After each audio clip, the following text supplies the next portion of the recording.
सीवान जिले की जनता से यह चाहेंगे कि वे सीवान जिले को भाजपा मुक्त करके अगले लोकसभा और विधानसभा की सभी 8 सीटों पर कांग्रेस एवं उसके समर्थित गठबंधन के दलों को विधानसभा और लोकसभा में भेजने का काम करें। अभी हम लोग पटेल चौक से इस हाथ से हाथ जोड़ो यात्रा को शुरू करके सीवान के विभिन्न वार्डों का भ्रमण करते हुए और नुक्कड़ सभाओं को करते हुए अभी वीर शहीदों के शहीद स्थल पर हम खड़े हैं और सीवान की जनता ने जो हमारे प्रति सहानुभूति दिखाई, समर्थन दिखाया, इसके लिए हम सीवान की जनता का हृदय से जिला कांग्रेस पार्टी की तरफ से धन्यवाद करते हैं।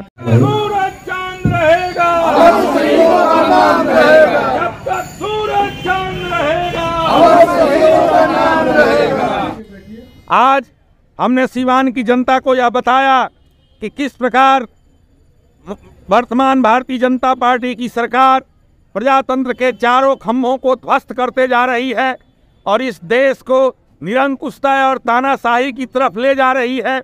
आज जिन संपत्तियों को कांग्रेस पार्टी ने इस देश की विरासत और इस देश की धरोहर और देश की संपत्ति के रूप में पैदा किया था, देश को समर्पित किया था, उसको ये 2 गुजराती अमित शाह और नरेंद्र मोदी 2 गुजरातियों अडानी और अंबानी के हाथों एक एक कर बेच रहे हैं और इस देश की प्रतिष्ठा को धूमिल कर रहे हैं।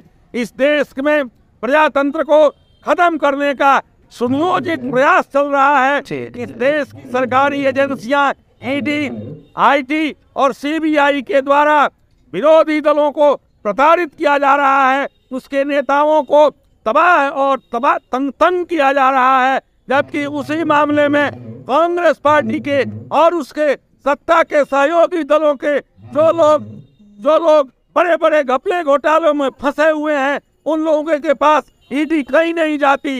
एक तरफ विरोधी दल के नेताओं को ईडी जेलों में बंद कर रही है, दूसरी तरफ कांग्रेस पार्टी के विधायक को ईडी गिरफ्तार करके 1 सप्ताह के अंदर जमानत दे देती है। उसके समर्थक इंजीनियर को पकड़ती नहीं है, उसके खिलाफ ईडी जाती नहीं है। और तो और जिस त्रिपुरा में अमित शाह और नरेंद्र मोदी ये घूमते हुए कह रहे थे कि इस देश में इससे भ्रष्ट सरकार दूसरी कोई नहीं है, लेकिन अपने 2 विधायकों के साथ उसी पार्टी के साथ सरकार बनाकर उसे भारतीय जनता पार्टी की सरकार घोषित कर रहे हैं। कांग्रेस पार्टी सत्याग्रह के द्वारा इस देश के जनता, गरीबों, हिंदू मुसलमानों के आवाज को इस देश के सड़क से संसद तक उठा करके इस देश में राम राज्य कायम करना चाहती है। हम कांग्रेस पार्टी के लोग सत्याग्रही हैं, जबकि भारतीय जनता पार्टी सत्ता के लिए किसी भी हद तक जाने को तैयार है। इसीलिए हमारे नेता राहुल गांधी कहते हैं कि कांग्रेस पार्टी सत्याग्रहियों की पार्टी है और भारतीय जनता पार्टी सत्याग्रहियों की पार्टी है।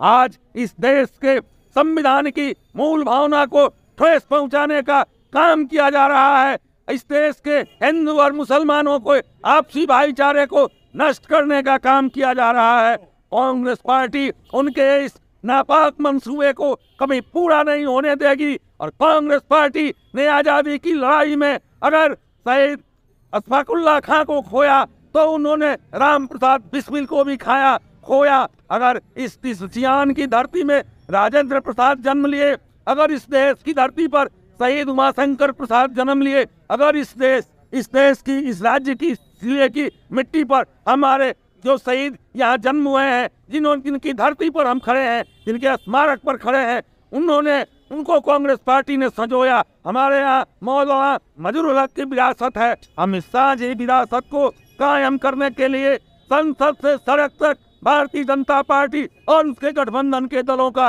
विरोध करेंगे और सीवान के जिले और सीवान की जनता से, सीवान जिले की जनता से यह चाहेंगे कि वे सीवान जिले को भाजपा मुक्त करके अगले लोकसभा और विधानसभा की सभी 8 सीटों पर कांग्रेस एवं उसके समर्थित गठबंधन के दलों को विधानसभा और लोकसभा में भेजने का काम करें, जिससे इस देश की एकता और अखंडता मजबूत हो सके। इसी आह्वान के साथ आप सबको बहुत बहुत धन्यवाद। जय हिंद, जय भारत, जय कांग्रेस, जय सीमांत की जनता। कांग्रेस पार्टी जिंदाबाद जिंदाबाद।